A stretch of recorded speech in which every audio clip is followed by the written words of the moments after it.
What did it mean to you to get that win on Saturday? No, it was just good to get a Big Ten road win. I don't know if it meant anything more special, but it was good. I was just glad our guys got rewarded, with a win. Like, we'd been playing, pretty good basketball. We hadn't been, like I said, rewarded in wins and losses. So it was more, it was good to see our guys after the game, to be able to enjoy that. Because I think there's a couple other times where they should have been enjoying it after the game. Is it like the monkey off the back sort of thing where you finally get the first one out of the way and maybe they can kind of snowball from here? I don't know. I don't think like that. I don't think our players do. It was just a good win. And we did some things too where, to give Minnesota credit too, like we hit a couple crazy shots there late, that helped us win. Where other teams had been doing that to us. And so we've been on the other side of that too. And, in this league, you can't get too high, you can't get too low. And that's probably what I'm most proud about with our group is, like, a lot of teams give in. When you lose 6 games in a row, they stop playing hard, they stop listening, they stop competing. And our group didn't do that, especially when we're playing probably the toughest schedule in the entire country, the month of January. And so for our guys to keep coming back to practice and working and improving, even like I said, it wasn't showing in wins and losses, but we're a much better team than we were on December 15th. About your bigs and Dawson Garcia, that guy's a monster. Yeah. And you got him out of the game early. He started off on fire under the second half, but you seem to control him down the stretch too. Can you talk a little bit about the bigs playing and just how much that means to have one more to help with that kind of? It was huge. I don't think we ever contained him. Like he went crazy there in that second half. But Great was in foul trouble too. Both of them that last 12 minutes of the first half were in foul trouble, and so. But that gave us a boost because we made a run. I think we had a 10-point lead at halftime. When he went out, we had some threes there and got the ball to the rim. Because he's an NBA guy, he's a legit 6'11" too. Like he's a problem, and but having Frank back there too, there was one play he drove baseline a week ago when Frank wasn't here. He's dunking that ball, and who knows what the crowd, the momentum, you never know what happens. Frank wouldn't contested it. He blocked it. They called a foul. Frank blocked it, but he still made him earn it from the free throw line. And it kind of sent a message like, you're not just going to be able to come to the rim and get easy stuff. And that's where Frank's been great. Even the UCLA game, even if it's just fouls, like it's a different presence down there. And it gives us time to rest Great. It gives us a chance to rest Wilhelm, Casey, anybody, Tyler, whoever we play at the 4 or 5 spot. It just gives us more flexibility. Tyler, I think this is maybe I'm off base on this, but this is the second game that we've seen him where we've seen what he can truly be. What's it going to take to get that kind of consistency out of Tyler? Yeah, he's 19 years old, and he's getting guarded, like a really good player by every team. And, guys are physical with him. They jam him off cuts. And so a lot of it is just, him going through some of those experiences, being a young player. But really proud of just how he's shooting the ball. He's being really efficient. He's shooting at a high percentage. I'm probably most proud. The last 2 weeks, his defense has been tremendous, and he's made huge strides since the summer, and then like I said, even since January 1st. Defensively, like he's been locked into some scouting stuff. He's getting tougher down there. He's had to guard some 4s at times. But that's kind of the next evolution in him being a tremendous player, and consistently for 40 minutes like he did against Minnesota. It's hard to score for 40 straight minutes. Teams usually they'll come double you or they'll trap you off ball screens or they just won't leave you. And that's what was impressive about what he did on Saturday. With him, again, he's young. He's got people working him over, but is he... And his talent is unquestioned, but is he still a little bit polite, I guess, as far as taking a major role? Do you have to prod him to become, to go take it, go get after it? Yeah, he's not a super aggressive kid. and he's too talented not to be. I mean, there's been a lot of times where, like, we've called plays for him, and for whatever reason, we're not able to get him the ball. And, but, like, he's such a talented scorer, and with his size being 6'8", you just can't be denied. Tyler's got to, he's got to really take ownership of that and, hey, give me the ball and get out of the way. That's what the great players do, and he has an opportunity to do that. Danny, to add on to that, early on, it almost looked like he had to score over the top for his first bucket. Were you guys asking him, like, you've got to get aggressive. You can't be deferring. You've got to kind of impose yourself that way? Yeah, we really challenged him, the week leading up to that. We had the 8 days off, or 7 days. And, like, we need him to be aggressive for us to be the best offensive team that we can be. Like, he's one of our best scorers and best shooters. In fact, he is probably our best shooter, percentage-wise, make-wise, and all that. And, like, I loved how aggressive he was early in that game. And, in fact, he missed probably the easiest shot that he had, and he almost tipped it in, but his finger kind of got caught on the rim. But that's the Tyler Harris that we need. And, we have to somehow, try to get him in some actions to where, he can kind of just put his head down. Even if he's forcing a shot early, I don't mind that because we need him to be that aggressive. Hey, at this time of the season, have you cut down the rotation, or was that just a Saturday thing and just sort of it felt like you didn't go like 10 players deep? Yeah, I wish I could say yes. Louis Courtright sprained his ankle the last, kind of like DJ. Like it's been amazing this season. Like it's been crazy. I mean, we're literally doing 2-on-0 like layups and stuff, and Louis jumps up and comes down and sprains his ankle, like literally with about 30 seconds left in practice. So not having him in the rotation, it shortens it, and it's actually a lot easier, because like I said, there hasn't been much separation with a lot of our wings. So if one is out, then it shortens it. It's like, hey, we got to play you. And our guys have been pretty confident doing that. But yeah, that's the only reason it was really, cut down on Saturday. Then to like that right there, the like change in the lineup there, what did you get from that? What did you see from like Zoom sort of maybe coming in and having a different role? Yeah, well, I mean, a lot of that was, Tyree being back home, in front of his friends and family. That's why we started him. But to that point, I thought, when Zoom came in the game, like, the energy changed. We got some buckets. I think him and Frank both came in. And it always helps, Tyler made a couple threes when they got in too. But that's what we need, and that's what we expect. Zoom's a energy guy, so's Frank. And that's why they're so important to this team. Because when they do get in, things happen. Sometimes it's not good, but hey, something's happening, which I love. And the aggressiveness changed. How have you felt Tyree's impact off the court in terms of maybe with the younger guys, Zoom, even Tyler Harris, to an example? Yeah, I mean, that'd probably be a question for the young guys. I don't know. I think, from a voice and a leadership standpoint, I mean, Zoom's more vocal and louder, which I love because, like, sometimes that's just natural. Like, you have to have that. Like, Zoom and Great, they have that.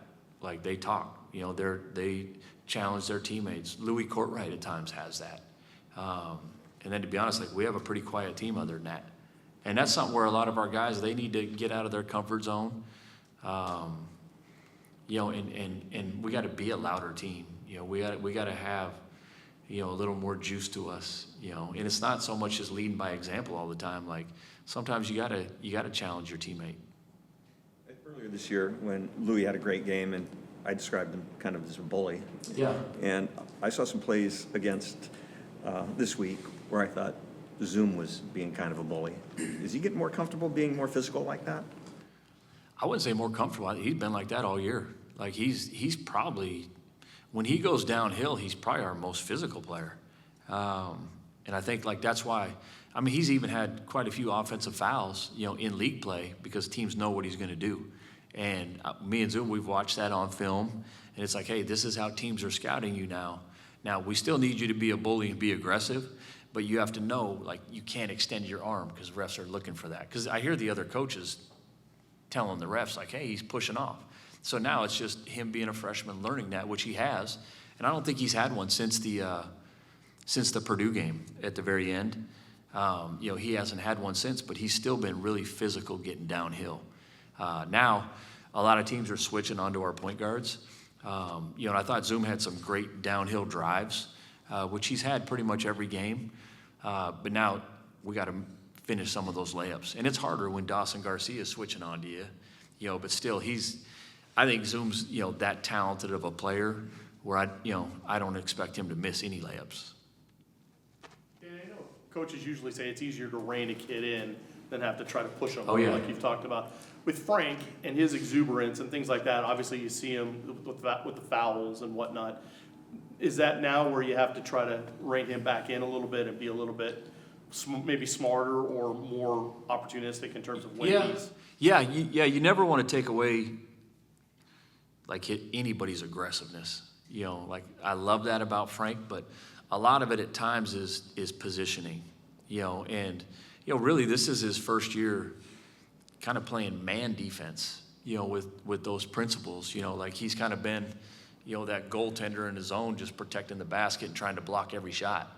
We're now, playing man, you can't just run and block a shot because we don't know if we have a crackback guy and your guy's either catching it, laying it up, or getting the offensive rebound. And he had really made progress before he got hurt doing that.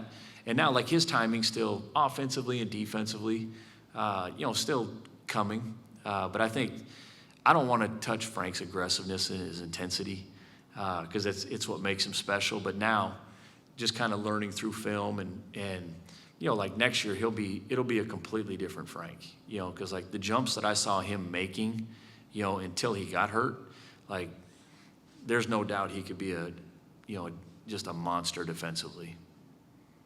It feels like his ability is to run around and just be energetic. Yeah. Going out and hedging and things like that would be kind of things that he could adapt to pretty quickly. Yep. No question. And he's not only adapt to, he can impact a game. Like I said, you're not going to get anything easy, 8 feet in when he's in the game. And if you do, even if you score, you're probably going to be put on your ass. It's going to be a hell of a shot that you made when Big Frank's in. Is there still enough time in the season to do the things that you would like to do? And so how do you convince that to not just your players, but just to maybe everyone else out there? Yeah, no question. And we've talked to our team about that. Are we going to win the regular season Big Ten? No. Okay, no, but that's nobody's fault but ours. We put ourselves in that spot. We didn't win the close games against Purdue and Illinois and UCLA, all those. So now, what do we control? Okay, now we control the month of February, and we got off to a good start against Minnesota. Now it just makes every game a Super Bowl. This game on Wednesday is huge for us. There's 3 teams that don't make the Big Ten tournament, and we have to win some of these games in case there's tiebreakers. Because we only play the teams that that we're going to be battling to get into the tournament. We only play them one time. USC, UCLA, and Oregon right now, they're not in that tier. Those teams we play twice, but these other teams we only play them one time. So we have to have the tiebreaker. If it comes to that head-to-head. And so everything's right at our grasp. And, once you get to that tournament, you never know what happens. And I think kind of like Nebraska, I don't know, I don't think teams would be excited to play us because when you really look at the analytics of what we've done, like you said, we could very easily have 6 conference wins. Nebraska could have 8 conference wins. They've lost 4 or 5 games in the last minute, 3-point games, just like us. And so, the parity in the league, and when you have good players, you can always go win a game on any given night. Could you talk a little bit more about Nebraska, especially with what they were able to do at Oregon? Yeah, I think, like I said, as coaches, we all know how good Nebraska is. Bryce Williams is one of the best players in the nation, not just our league. And they're very dangerous offensively. He's a tremendous offensive coach, and they just got weapons. They beat Oregon, and their 2 best shooters, I don't know if they made a 3 yesterday. number 0 and his son, number 1. They didn't make a 3, and they still pretty much dominated that game. And so we know how good they are, and everybody else in the league knows how good they are. But defensively, like they really pack the paint. They're one of the best teams in the country at eliminating, points in the paint. And they do that they double the post from the bottom side every time. People can call it a bunch of different things, but they come and trap the post from, whoever's under the basket, they go trap. And they all rotate after that. And sometimes they give up threes, and when you look at teams that beat them, Wisconsin hit 15 threes. Purdue, hit a ton of threes. And so, we're going to have to make shots to beat them because that's how their defense is. Has that been our strength this year? No. But we've shown we can make 10, 11 threes on any given night. And our guys have to have that confidence going into the game on Wednesday. One of you guys coming in next year, Nico Bandala got named McDonald's All-American. Yeah. Can you maybe update us on some of that recruiting class coming in with him and Maddie and JJ? And Yeah, obviously, super proud of Nico getting the McDonald's All-American. He's I went and saw him play 2 weeks ago. I think it was the day after the UCLA game. I flew down and saw him. He's had a really good year, and he's playing on one of the best teams in the country. But he's 6'10". He's a skilled four-man. He's just he can kind of do a little bit of everything. And the exciting thing for me when I saw him is like he's going to still put on a lot more weight. He's going to get bigger and stronger. But his skill set is there. Cortland Muldrew, he's been phenomenal all year down in Arkansas. And he has a chip on his shoulder from not getting McDonald's All-American because he's, if you look at what he's doing, it's pretty damn impressive. And he's a 6'4" guard. He can play 1, 2, 3, it don't matter. But he's got some dog in him, and he's got some fast twitch to him that we need at that guard spot. And so really excited with him. JJ had a phenomenal year. Another kid that I'm pissed he didn't get McDonald's All-American. I still think he's the best true point guard in the country. And so I'm actually glad with those two because they're going to come in here with a chip on their shoulder. That's just how they're built. And but he's had a great year at Utah Prep. They'll still have a chance to to go to, I think it's the Geico Nationals or Chipotle Nationals that they do with the prep schools. Him and Nico both. Both their teams have a chance to win the national championship. Madi's had a tremendous year down in junior college down there in Texas. I kind of get the highlights, and I'll try to watch a couple games every once in a while on plane trips. But just the things he can do. You probably saw the same thing on Twitter where, he's a 6'11" kid and drove down the lane and jumped from like 14 feet out and dunked on everybody. And so, we need that athleticism and length because we don't have it right now, like with this team. And, it's one of those things that you have to have at this level. Do you, I know you're in the present, but do you allow yourself to think about lineups next year and kind of just give yourself a moment to maybe put Nico with Tyler Harris and Frank or Madi Traore in some mix? Oh, yeah. Or who might be the odd man Every out day. if you started again? Every day I do. No, it's exciting, just when you look at the young talent. And not only that, I think of okay, where's Zoom going to be next October? Where's Jace going to be? Tyler, all these young guys that we have, they're always so much better the second year in a system. This year for all of our guys, it's the first year that they've done things the way that we do them here. If we force baseline, they may have forced middle defensively. Defensive rules are all different with every program. And so sometimes trying to reprogram these guys and developing those habits, that's the hardest thing. And that's why from year 1 to year 2, you see freshmen make the biggest jump. But I think in the portal area now is if somebody stays at the same school for 2 years, they're way better that second year because you don't have to teach them everything from the ground up like we did this year. How does Dominic Diamante's progress acclimate to progress? And kind of in that same mode where he's almost like a mid-year freshman edition where didn't get the back end, could play in the back half, but it's really more for next season, I would assume. Yeah, he's made great progress. It's hard because it's not like we're able to have 3-4 hard practices and we get up and down and scrimmage. So it's not really fair to him to judge him right now. But he is, close to 6'8", very fast twitch, really athletic and strong. probably more of a defender, cutter, rebounder right now. But like I said, offensively, he's just kind of been on the scout team right now from an offensive standpoint. You talked about how difficult it's going to be to play Nebraska.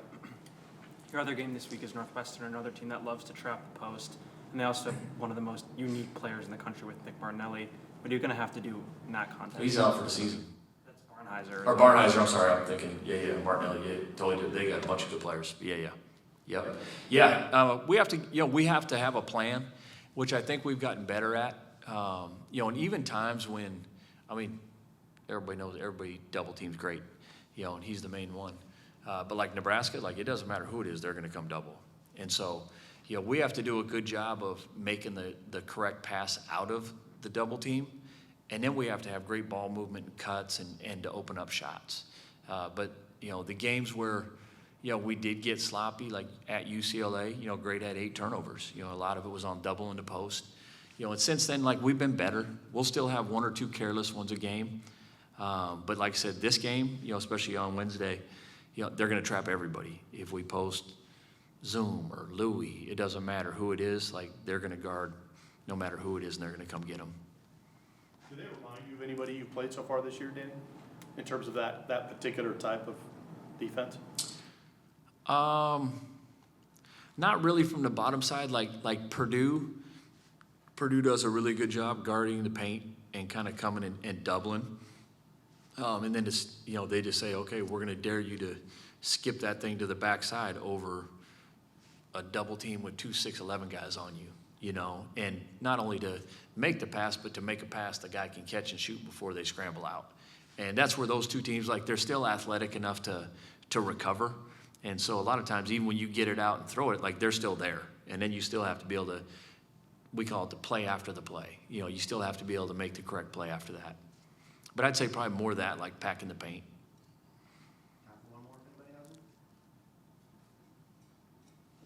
Thoughts on waking up to the snow this morning? I felt back home. I'm from Montana. That ain't snow. That was nothing. The Doncic trade? Yeah. Well, obviously, Nico Harrison's one of my closest friends, and so I'm backing him. And to be honest, I think if you look at the trade, the Mavs got a pretty good deal. Yeah, you're losing Luka, who's a tremendous player, generational talent, all that. The Mavs are way better defensively. And if you look at their lineup now, they still got Gafford and Lively at the center. Now AD can go back to the 4 where he's natural. You still got Klay Thompson, P.J. Washington, Kyrie. It's a pretty damn good team. And I think a lot of people, and I want to fire back at him on Twitter because Nico's my guy, but, like I said, time will tell. And it's kind of like coaching. You can call a great play, and the guy could miss the shot, or you can call a bad play, and a player bails you out and makes a huge 3, and it's 50-50. You bet.